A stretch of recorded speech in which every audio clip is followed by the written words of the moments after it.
मैं समय हूं और आज महाभारत की अमर कथा सुनाने जा रहा हूं। यह महाभारत केवल भरत वंश की कोई सीधी सादी युद्ध कथा नहीं है। यह कथा है भारतीय संस्कृति के उतार चढ़ाव की।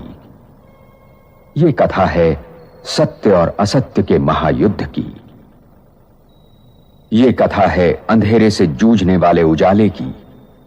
और यह कथा मेरे सिवा कोई दूसरा सुना भी नहीं सकता, क्योंकि मैंने इस कथा को इतिहास की तरह गुजरते देखा है। इसका हर पात्र मेरा देखा हुआ है।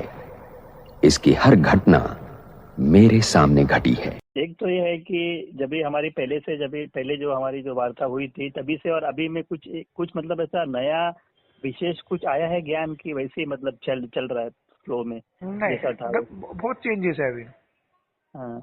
अभी देखो आपने एक चीज जानी होगी कि प्रकृति और पुरुष के मेल से ही सृष्टि ड्रामा मतलब हाँ। खेल खेला जाता है ये। हाँ। लेकिन जिसके अंदर अभी तक आपने क्या जाना था कि प्रकृति है, पंच तत्वों की प्रकृति जड़ होती है ये। लेकिन और जो पुरुष होता है इसको कहते हैं आत्मा, चैतन्य। हाँ, अभी तक यही जान रहे थे। लेकिन अब क्या हो गया, जस्ट अपोजिट कर दिया इसको। अभी जस्ट अपोजिट हो गया यहाँ पे। अभी क्या हो गया? बिल्कुल अपोजिट इसका। आत्मा जड़ है और ये प्रकृति चैतन्य। ना ना ना ना ना ना, आत्मा तो चैतन्य ही है। हाँ। लेकिन जो प्रकृति है, जिसे कहते हैं ना कि जिसने जिसको बनाया उसका नाम पड़ा उसके आधार पे।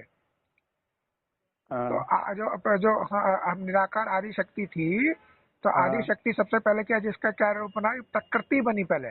तो प्रकृति का स्वरूप ही आदि शक्ति ईश्वर है।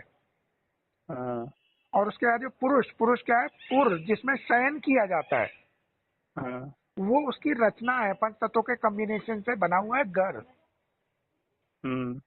पुरुष क्या है, उस कॉम्बिनेशन से बना हुआ है घर, जिसके अंदर आत्मा शयन करती है। और ये घर कितने तरीके के हैं, ये आपके अभी जो देखे नेत्रों से 3 तरीके के घर दिखाई देते हैं।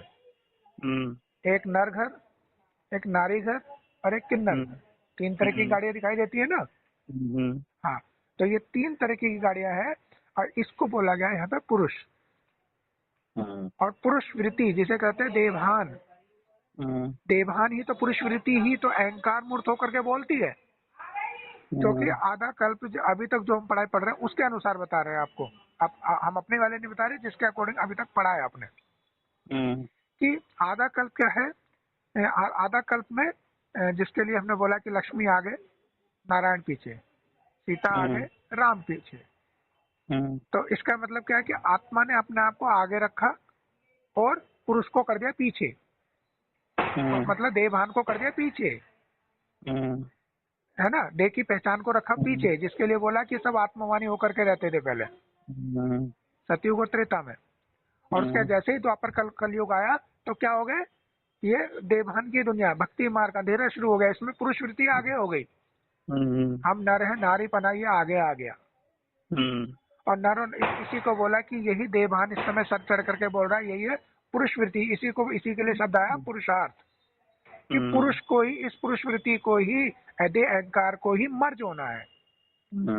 और यही चीज इसीलिए आती है कि दूसरे शब्दों में यही बोला कि पहले नारी शक्ति कैसे थी, सबल थी, अब क्या हो गई, अबला,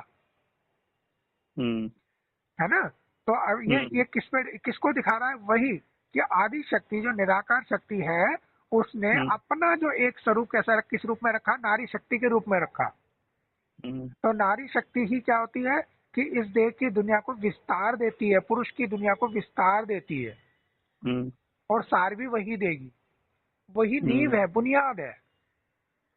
क्योंकि उसे अगर वो अपने आप को अपने आप से, अपने इस देह के अंदर से ही इस एक देह को बनाती है, तभी तो विस्तार होता है, एक नई देह जब तो बनती है।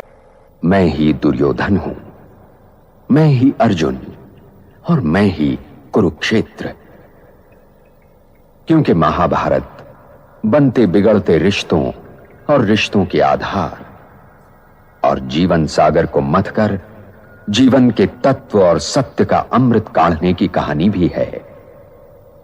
और ये लड़ाई हर युग को अपने अपने कुरुक्षेत्र में लड़नी पड़ती है, क्योंकि हर युग के सत्य को वर्तमान असत्य से जूझना पड़ता है।